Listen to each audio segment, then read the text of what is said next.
Well, welcome to this week's episode of Deep Dive. I'm Amy. Oh, and I'm Shane. I thought you were going to say my name. That's not. No, we do our own introductions now. Okay. Yes. So we're so glad that you're here with us today. So this is a time that we get to take a little bit of a deeper dive into the scripture from the previous Sunday. And for this week, that is the Gospel of Mark, chapter 7, verses 24 through 37. And Shane had the privilege of preaching for us yesterday. Yeah, so if you want to click as a way to read it, because we'll reference it a couple times here going through, there will be a link there in the notes of this here on the YouTube page. So, we typically read from the NRSV, the New Revised Standard Version, and we typically read one from it's called the Updated Edition. So it's the NRSV UE, a mouthful. Yes, so indeed. Anyways, so this is an interesting one because I know from you and I's discussions, Amy, that this one, particularly the first part of the pericope where Jesus encounters a Syrophoenician woman. Mm-hmm. Syrophoenician is weird. I talked about that a little bit. It's meant to indicate she's a Phoenician from Syria as opposed to a Phoenician from Libya. And my thought was, and I never found this in any of my research, are there just Phoenicians everywhere? Right. Yeah. These subcategories? I mean, because it's not, those are not right around each other. Right. Or is it just, I don't quite understand it. What exactly the range of where Phoenicians are from. But this woman who has a daughter that is possessed by demons, she goes to Jesus when he's in this funny little island town called Tyre off the coast of the Mediterranean. And it's the famous story where Jesus appears to call this woman a dog. Yes. Now, that's not the thrust of what he says. At first he says, let the children be fed first, for it is not fair to take the children's food and throw it to the dogs. But it's still there. And the woman has that fantastic response. Sir, even the dogs under the table eat the children's crumbs. That's verse 27 and 28 from that. So I know your nice discussion. This seems to be a passage you like a lot. So I'm curious, even though I preach it, I'm going to ask you, what did you get? Because I know you lead some studies on this as well. Yeah, so I do. I think this is one of my favorite stories, actually. I think in a way, this is perhaps a situation or a scene where we see Jesus's humanity a lot on full display here. So fully God, fully human. And to me, this could potentially be one of the stories where we see that really come to the forefront. And here's why. I think that this scene comes up at a point in the gospel where we have heard for a while now that either Jesus is tired or the disciples are tired. John the Baptist has been killed by Herod. The disciples have gone out on that first kind of mission that they go on. They've returned. Their plan is to rest. And then the feeding of the 5,000 happens. So this is a story that comes not too far before. We get the story of the Syrophoenician woman. And then it lands here that Jesus actually has gone into this territory that is definitely Gentile territory. Yeah, and he's gone into Gentile territory before, but that just happens to be on the other side of the Sea of Galilee. He's now heading west all the way to the coast, which is about 35 miles from the Gennesaret where he was before. So that's a long journey in the ancient Near East. Yes, and so it's a long way. He's gone far outside of this Jewish territory. I think that he may have been seeking rest there. And that's just me reading into the story because it says that he even potentially might have gone by himself. It doesn't say that the disciples are there with him, that he goes to this house. He doesn't want anyone to know that he's there. Yeah. And then he is found by, people hear of him and then he's found by this woman. I think it's possible that we could look at the story and say Jesus was himself looking for a longer period of rest. Because Mark doesn't give us a clue. He just says he's there. Right. And it's very strange in that regard. Yeah. And then she comes and she's seeking healing for her daughter. And I think that human side I'm talking about is perhaps a little bit of even exhaustion here coming out in this response that Jesus has. Now, of course, not being careful with his words. Yes. And how often does that happen to us too, where we don't show up the way that we would love to show up in every situation. Yeah. So I just think that, who knows, right? That's like looking at the story, looking at the context and saying, what if this was a possibility there. And at the end of it, I think he comes to the realization because he listens to her, right? So you talked about it being a sassy response that she has to him, and it definitely was, but he listens to that. So if it is a situation of being completely exhausted, whatever, he still listens and heals the daughter ultimately. Yeah. I read a little bit in this. There's a branch of theology called womanist theology. I'm not going to be the greatest person to describe it because I am not the type of person that would be centered in that theology. It's a theology that comes from Black women's perspective. In particular, a good friend of mine, Dr. Richard Bowles, who's a professor at Union Theological in Richmond, had the great pleasure of working with Dr. Katie Cannon, who is one of the sort of seminal voices in womanist theology. I would commend her work to you. And the University of Richmond, the PCUSA seminary there does a lot. It actually has a center for womanist leadership that commend to you. But their interpretation of this passage really does focus on that word sass, because I think from a womanist perspective, it is echoes.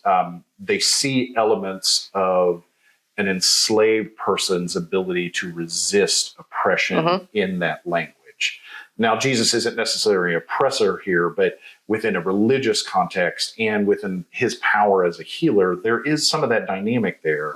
And so your ability to have defiance and persistence in the face of resistance is an element of the story, which is really interesting. And ultimately it's what succeeds. It's what wins the day for her to get her daughter healed in a unique way that Jesus didn't even go. It just happens, which is really interesting. And so I would point out too, because he does not go to the daughter to heal her. He just tells her, you can go now. She's healed. And so what I think what we see there with her, this woman, this persistence, we talked about some desperation too in the sermon, that this desperate position gets her there, and then her persistence, and then I think what we see at the end of her story is faith, because she leaves. She doesn't know at that moment, like, has he done what he said? Has he done what he said? Is she healed? So she has faith. She trusts what he's saying to leave and go check on her daughter. So I think that it's kind of a beautiful thing all the way around for her. Yeah.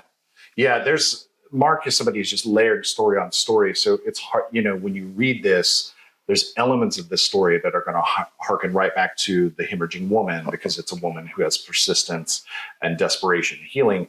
There's going to be elements of it that remind you of Jairus' daughter, because it is a parent coming on behalf and the child is not there at the time when they're asking. There's the element of the Gerasene or the Gerardine demoniac, and honestly, the rest of them, where they fall down on their face in front of them. And so Mark is just sort of layering these themes on themes to get this really beautiful and unique pericope here that just really stands alone among other healing stories, particularly in Mark. Yeah. Anything else on that story you would highlight, Amy, that jumped out to you? I would actually say that it kind of, to me, part of it connects with what comes next with the healing that happens with the man who cannot hear and cannot speak. It begins telling us that someone, it doesn't say who, is it friends, is it family, but people have brought him to Jesus. So I think both of these stories kind of as a segue into that one. And that's a story that layers right on top of the earlier healing story where the friends bring the crippled man and, drop him in and so there's all these mirrored images of each other. I don't know if you ran across into this or not, but one of the things I always find fascinating is there's all of these early church traditions. And a lot of these stories where characters are unnamed, a lot of early church traditions have names. They gave for them these names. people. And it just makes you really wonder, is like, is this a name that was like sort of passed down orally, or did someone at some point say, you know what, I think this person's name is. But in the case of the Syrophoenician woman, the church tradition is that her name is Justa, or it would probably be Justa, which is, and her daughter was named Bernice. Okay. So there you go. You go. So let's talk about the man that is deaf. Yes. And what's interesting, he's deaf and he can speak, but it's more described as a speech impediment. And if we were to look at the Greek, it's more like he's tongue-tied. And so it's like he doesn't have the ability to speak plainly, which is the language they pick up later. So there's some elements of this that are fascinating to me that in many ways, the way Jesus is described as a healer in these texts is very similar to the way healers in the ancient Near East would have been described, but there's subtle differences. So one of them is in the ancient Near East, there would be belief in healing words or words of power. And there would be words that a healer would say that was, it's the ancient, equivalent of abracadabra. But there's this interesting tradition that happens with that is you should never translate those words because to translate them means they lose the power. Right. It's kind of like breaks the spell. Breaks the spell of it. And so there's an element of that here in this story in the sense that Mark shares the Aramaic words that Ephphatha that Jesus would have said to be opened up, but then he tells us what it means. And so, it's like, I don't know if Mark's doing that on purpose or if, exactly what's happening, but there is an overlay there of like, Jesus is healing because the whole, like, going to stick, plunged his fingers in his ear and he would spit on his hand and touch his tongue. Those have some common elements, but this whole, like, tell them what those words mean is a really interesting component of that. Any thoughts on that one that you run across in any of your study this last week? I think it's really interesting that he sighs. I know that is, that's just a small thing, but I wonder if it is, so it says Jesus sighs. He sighs. Yeah. It can also be translated groan. It's this. Yeah. And I just think that's an interesting detail with Mark so many times. Does not mince words, right? Like you guys kind of immediately. Like, and so to have Jesus there doing this healing and actually sighing or groaning, like during the healing itself, to me also is like that kind of pointing towards like Jesus is like he's doing this incredible, miraculous thing, but he sighs just like we sigh, Yeah, I think there's so many ways you can interpret that. And there's a lot of fruit to each one of those interpretations. So to me, I often think of those things within the context of the Jewish tradition of mourning, which is very, if it was existing right now, we would, if it happened in the exact same way that we would understand it back then, in many ways, it seems very dramatic and very like almost showy. Maybe one, because there is, you're hiring women to come and wail for you. You're tearing clothes. You're having a funeral dirge. But there is a sense of that wailing, which is just you don't have the words. It's the thing you try to do to express emotion. And so that does have its roots in certain scripture. So like in the Apocrypha, like with things like Tobit, we're able to look and see that in Judaism specifically, sighing was a component of prayer. It was a sign of either spiritual duress or great conviction. So I think if you look at Jesus sighing, you could interpret it as like, maybe you could interpret that he's worn out. Okay, that's one way. Sure. The other one. Another one to say would be this is a manifestation of his great compassion. Like he mourns for this man, or he had, and I think all of those are fruitful ways of interpreting. To me, I think I maybe would choose the latter a little bit, and in the sense that Jesus in this moment is showing that he can feel the depths of this man's duress and pain. And that manifests itself in that sort of, pre-prayer or even prayer of this, And so this story came up for us on Pentecost Sunday as well, right? So you have this like sighing breath, so it's the breath of Jesus like involved in this healing. And to me, like thinking of the Pentecost story and all the spirit, the wind, the breath of God, all of that, there was just a really beautiful connection that just happened to fall on Pentecost Sunday as we're hearing this story. And that has echoes all the way even back further in like Exodus 2 and Exodus 6, where God hears the sighing of the people. The sighing has always been sort of seen as a prayer. It's super interesting.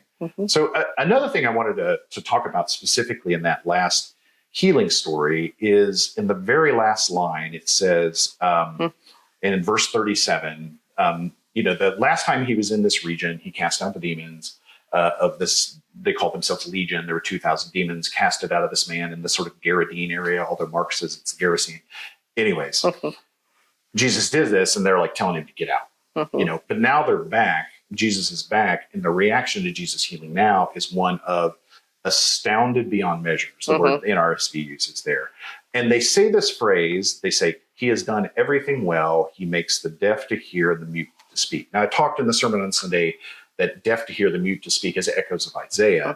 But there's actually some other language in that. He has done everything well there, as some scholars have pointed out, that there's a striking similarity between that language and the language associated with the creation story. Okay. So when God looks upon the things and says, it is good, one translation of that is, this has been done well. Right. This has been, you have been made well. You as a human, you have been made well. And so in many ways here, out of the mouths of these Gentiles, we're hearing language essentially describing Jesus's creative act of healing, which is really interesting. Yes. I mean, there's an enormous depth in these texts that, boy, I mean, I feel like every week I think I shared with Amy that my notes from this last week of study was 32 pages of notes. That there's just so much in these things.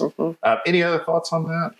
No, I'd never heard that or made that connection there. So I do think that is kind of a fruitful way to go. And I do think too, with these passages that we're using for Sundays during the series, they are so long, right? And so to be able to pack everything that you want to into the sermon is really almost impossible. Yeah. So I'm glad to have the chance to get together during this time to talk about some of these details that you just can't put in a sermon. One last thing I will just say, I think one of my favorite things about this section in particular is how much it makes no geographical sense. Right. So I shared that in the sermon on Sunday that, has Jesus going to the east to the coast, and then said he's he's supposed to be going west to the coast, but now he's going to go back home and go southeast. But instead he goes north, and then he does this giant loop around the region. You could get really hung up on that, or realize that, again, Mark is not telling the story in sequential order. He's layering these themes. And so the one I would commend to you today as we sort of close our time is Amy laid the groundwork for it there. Prior to this story, we have the feeding of the 5,000, where everyone is fed. And at the end, there's 12 baskets left over. And then the Syrophoenician woman talks to Jesus, and he makes reference to food, and particularly bread. And then she argues that surely there's enough. There's little crumbs left for little children, or at least for these little dogs. And then lo and behold, immediately after these two stories, there in the Gentile region, we have the feeding of the 4,000. And so it's this Mark thematic layering of saying there is more than enough in God's kingdom for more than the Jews. There's enough, there's an overabundance for the whole world. And so you get really hung up on the geography, where instead you can sit back and enjoy the beauty of the way Mark tells his story. So I'm trying to remind myself, let's take in the beauty. Yes. So, all right. So one last thing we do before we leave is recommendations for things that you watch. And so last time you mentioned Clarkson's Farm. Yeah, Clarkson's Farm. And ever since you mentioned that, I think my phone heard that, and now everything my recommendations is that. And it looks charming. And I think maybe a new season's coming out soon. There's already going to be a season 4. Okay. Yay. Okay. So I've seen people talking about that. One I would recommend to y'all is it's been out for a few years, but I'm a very big fan of the comedian Conan O'Brien. He's quite absurd. He did a recent appearance on Hot Ones that I'm not recommending that, although it's hilarious. It's a bit gross. But he has a show that is on Max that is called Conan Without Borders, which he did years ago. And he has one in particular I would commend to you, where he takes his longtime assistant with him to Armenia. And it's him as just this tall Irish redheaded man exploring other places. And it's very funny, but it's also very touching, because he's someone that jumps in and embraces the culture. But Armenia obviously has a difficult past with the genocide that took place there. And there's some very touching moments where his assistant, who is Armenian, gets to see a memorial that lists the name of the village that her grandparents as children had fled from. And it's both funny and very touching. And that is on Max. It's called Conan Without Borders, and just choose the Armenia episode. All of them are great. He has a great one where he goes to Israel too. But I watched that a couple weeks ago and just loved it. Yep. Well, I'd like to do something a little different with the recommendation this week. So not a show, but it's actually a book.